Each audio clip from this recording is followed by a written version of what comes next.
Projektom Centar Prinos, pružanje inkluzivnih oblika skrbi, želimo omogućiti stambene zajednice za 20 beskućnika s područja Međimurske županije i uslugu pomoći u kući, točnije pripreme i dostave toplih obroka za starije i nemoćne osobe s područja Međimurske županije. Cijeli projekt Centar Prinos, pružanje inkluzivnih oblika skrbi u zajednici, je zapravo 100% financiran od strane Europskog fonda za regionalni razvoj. Mi se trenutno nalazimo u jednoj od stambenih jedinica ovdje pri Centru Prinos. Svaka stambena jedinica raspolaže sa dnevnim boravkom s televizorom, kupaonicom, hodnikom i spavaonicama.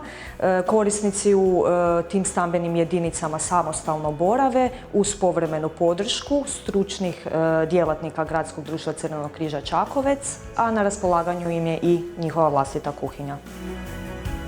Unutar usluge organiziranog stanovanja pružamo korisnicima usluge i psihosocijalne podrške, usluge savjetovanja i pomaganja, a sve s ciljem jačanja njihovih potencijala i postojećih resursa i prakticiranja životnih vještina koje su potrebne da bi oni mogli samostalno živjeti. Sudionica sam ovog projekta, rado dolazim s Lukom na radionice, tu se zabavljamo, igramo. Rado ću dolaziti još koliko bude potrebno, pošto se i ja i Luka osjećamo uvijek ugodno poslije druženja. Puno pomaže jer se osjećam i jačom poslije i nije tako teško kako sam mislila da bude.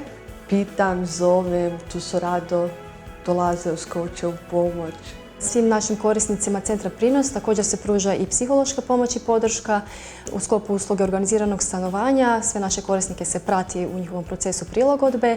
Korisnici nisu navikli na takav rad i bude im teško u početku da se otvore. Često prikrivaju neke svoje poteškoće. Međutim, kontinuiranim radom oni zapravo shvaćaju da mogu imati povjerenja u nas i onda se tako i polako i otvaraju.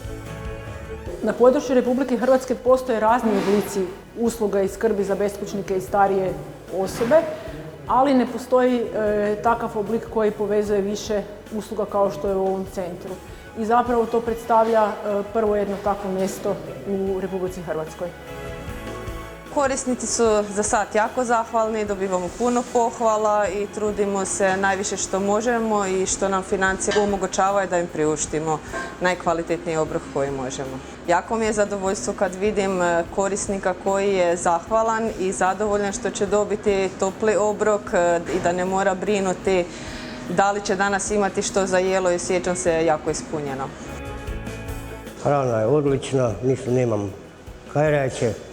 Da je to sasvim drugačije i sve lijepo je, osoblje je ljubazno, mislim. Ja ih pohvaljujem, dobri su, uslužni su, sve lijepo nasmijani, sve v redu, mislim, s moje strane sve v redu.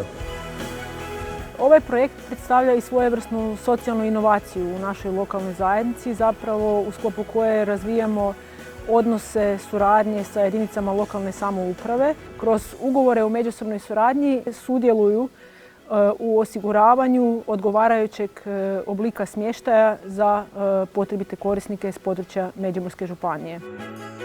Prvo bi se mi trebalo lokalni svi skupo ujediniti i zapravo podržati ovaj projekat jer stvarno dok dođe do takvoga problema onda telefoni rade, institucije jedan drugoga prozivaju, a zapravo postoji vrlo jednostavno rješenje problema, a to je sufinanciranje projekta Prinos jer nitko nije svjestan problema dok do problema ne dođe.